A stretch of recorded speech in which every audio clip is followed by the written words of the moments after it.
एका व्यक्तीचं द्वितीय पुण्यस्मरण होतं 4 जानेवारी रोजी. 4 जानेवारी रोजी एका व्यक्तीचं द्वितीय पुण्यस्मरण होतं. त्या व्यक्तीचं नाव होतं सिंधुताई सपकाळ. ऐकून आहात? काय केलं होतं सिंधुताई सपकाळनं? नवऱ्याने टाकून दिलं, बापाच्या दारात गेली. बापानं सांगितलं तिने त्या दिवशी मेली, परत माझ्या दारात यायचं नाही. प्रत्येकाच्या दारात जात होते आणि प्रत्येकाला सांगत होते, अरे कोणीतरी भाकर द्या, कोणीतरी भाकर द्या. तुम्ही जर भाकर दिली तर मीही जगेन आणि पर्यायानं माझी लहानशी मुलगी पण जगेल. पण बाबा हे जग इतकं निष्ठुर आहे. जिवंत माणसाला आधार देताना माणसं 1000 वेळा विचार करतात, पण मेल्यावरती मात्र चौघ जण खांदा देण्यासाठी गडबड करतात. अरे मेल्यावरती खांदा द्यावा लागतो, त्यात बदल करता येत नाही, ती आमची धर्म संस्कृती आहे. पण जिवंतपणे एखाद्या माणसाला आधार देऊन बघा, त्याच्या जगण्यातला आनंद द्विगुणी झाल्याशिवाय राहणार नाहीत. आलाय त्या कीर्तनात चांगला ऐकून जा. कोणाच्या तरी जीवनातलं दुःखाचं कारण बनण्यापेक्षा कोणाच्या तरी जीवनातलं आनंदाचं कारण बना गड्या. जीवन सुंदर झाल्याशिवाय राहणार नाही. मसन वाटेत जायची, विसाव्यावरती मांडलेलं पीठ घ्यायची, त्यात पाणी टाकायची, हातावरती भाकर थापायची आणि त्याच प्रेतातला एखादा जलता निकारा घ्यायची, त्याच्यावरती भाकर भाजायची. एक दिवस म्हणत आला, रे काय जगणे का? असं जगण्यापेक्षा मेलेलं बरं. रस्त्यावरती निघाली आणि ट्रकला आडवी जाऊन जीवन संपवणार. तेवढ्याच शेजारी एक भिकारी पडलाय, सांगतोय, अरे पाणी द्या कोणीतरी, मरायला लागलो रे, पाणी द्या कोणीतरी, मरण रे लगेच, पाणी द्या कोणीतरी. आणि ती हाक सिंधुताईनं ऐकली आणि मग सिंधुताईनं ठरवलं, अरे सिंधुताई मराय निघालीस ना, अरे 1 मिनिटानंतर मरशील. मेल्यानंतर किड्या मुंग्यांसारखी तुझी अवस्था येईल. म्युन्सिपाल्टीची गाडी येईल आणि तुला जाळूनही टाकेल. अगं तुझं नाव 1 सेकंदानंतर या जगात शिल्लक पण राहणार नाही. चाललीस ना सिंधुताई, मरणार आहेस ना, तर मग एक काम कर गड्या, जाता जाता पुण्य करून मर. पाणी घेतलं बाटलीमध्ये, पाणी पाजलं. पाणी पाजल्यानंतर लक्षात आलं, अरे आपल्या साडीच्या पदरामध्ये भाकर आहे. भाकर सोडली, त्याचा भुका केला, पाण्यात टाकला आणि ते त्या माणसाला खाऊ घातले. महाराज ते मेलच नाही ना, जगलं ते. आणि मग ते जगल्यानंतर सिंधुताईनं ठरवलं, अरे मी असा एखादा जगू शकते तर मी असे हजारो जगू शकते ना.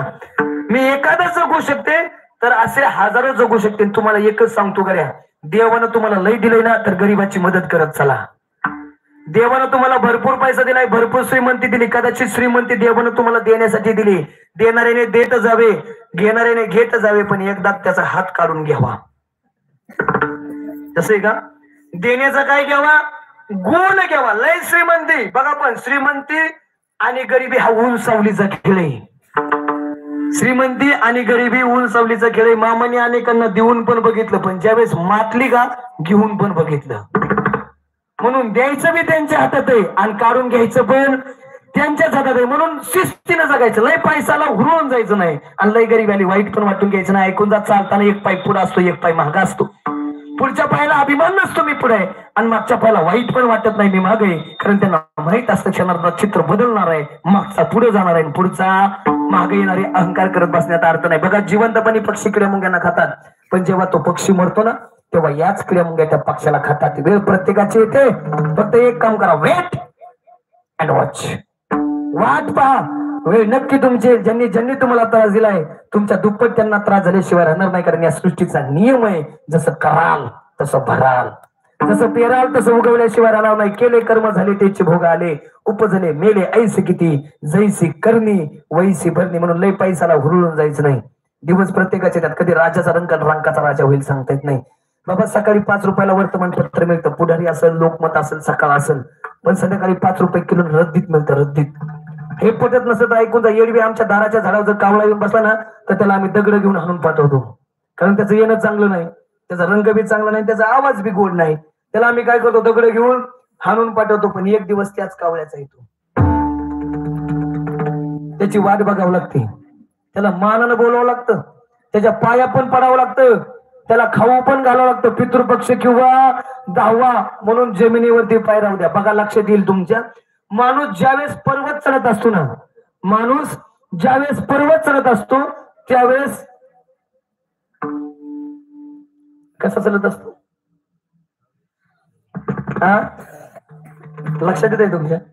माणूस ज्यावेळेस पर्वत चढतो त्यावेळेस झुकून चालावं लागतं. सरळ चालला तर कदाचित पलटी होईल. आणि ज्यावेळेस उतरतो ना, त्यावेळेस वाकून चालावं लागतं. का म्हणून माहिती का? कारण वर जाताना माणसानं सरळच गेलं पाहिजे. वर जाताना माणसानं नाही तर लय अवघड अवस्था होते. चला, तो विषय माझा नाही जास्त, मला फोपट पसारा करत बसायचा, कारण 5 मिनिटं माझ्याकडे वेळ आहे फक्त. ऐका गड्या, चांगल्या पद्धतीने जीवन जगा. भक्ती चांगल्या पद्धतीने करा.